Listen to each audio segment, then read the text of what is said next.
So we've been working on the coal power plants for about 8 years now. Our original work around the plant came about due to a Harvard School of Public Health study that talked about 40 deaths a year, 5,000 asthma attacks a year, and 3,000 emergency room visits every year because of these coal power plants. And so that data really shocked us. And we rallied together as a community, and we got a local alderman, or an alderman from the city of Chicago, to introduce an ordinance demanding that the plants be cleaned up. During that time, there wasn't as much information and there wasn't as much movement from the general population around the environment or around the green movement. And so we did not have a lot of good luck getting the ordinance passed. Plus the city kept saying, well, this isn't in our jurisdiction, there isn't anything we can do about this. And so it was referred to the legal department, and the legal department sat on it for 2-3 years, and then it just disappeared. And so again, over the last couple of years, we really continued every year to continue to put pressure.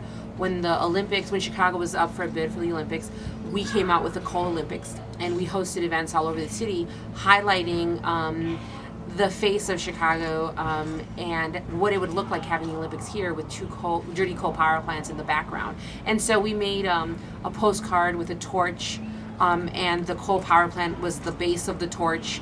We had the coal hurdles, the coal discus throw, and we had a lot of events that really just highlighted the hypocrisy of the city wanting to host the Olympics. And that was a great success. Air quality was an issue for Chicago's contention for the Olympics. And then we hosted events in October, November, where there was a lot of civil disobedience. People got arrested for blocking the street in front of the coal power plants, for blocking the street in front of the Climate Exchange in downtown Chicago. We shut down an intersection for 3 hours last year. And so there's definitely been a lot more movement from the general population in Chicago around demanding that these coal power plants be cleaned up. So another alderman this year was very moved by the work that we were doing and really wanted to see better air quality in Chicago. He recognized that air pollution doesn't stop at the boundary of the ward in our neighborhood, it keeps going. And so he met with us and wanted to introduce a new ordinance to clean up these coal power plants in 4 years. And so we came together, the environmental justice community in Chicago came together, and we started strategizing how we could have this happen, how we could make this work. So last Tuesday, we had our press conference at City Hall introducing this ordinance, and we have 10 co-sponsoring aldermen, which is huge for us because we never expected that, and we need 15 more aldermen to vote in favor of this ordinance to be able to get a majority in city council. And if we were to do this, we would be the first city to take on coal power plants at a city level. You know, the federal government is doing what it can. President Obama, his staff, Lisa Jackson's staff, and our Illinois State Attorney's Office launched a lawsuit against Midwest Generation for violation of the Title V permits.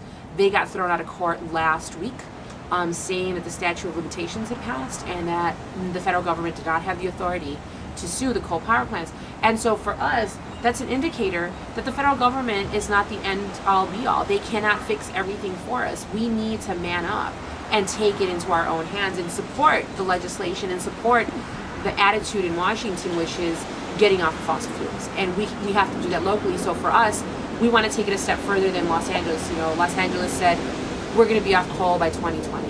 You know, we want to take it a step further and say not only are we trying to get off coal, but if you want to do business in Chicago, you have to do it clean, and you have to do it safely, and you have to do it environmentally friendly. And again, this comes back to not just being about the community and the health impacts. If we're talking about green jobs, if we're talking about industrial jobs that are on the ground now, this is about protecting those workers in those coal power plants as well. And so we really want to be able to bridge a gap to say, let's not fight against one another. Let's just really look at this from a perspective that coal is on its way out, and how can we protect those jobs, make sure that if you're transitioning, you're going into a union job that's paying you equally, if not more, is giving you those benefits, and is helping you set up your retirement so that you don't have to start at the bottom again at the age of 40, 50, 60 years old. And so for us, this is what this is about. And so we're really hoping that Chicago takes the lead by passing this ordinance.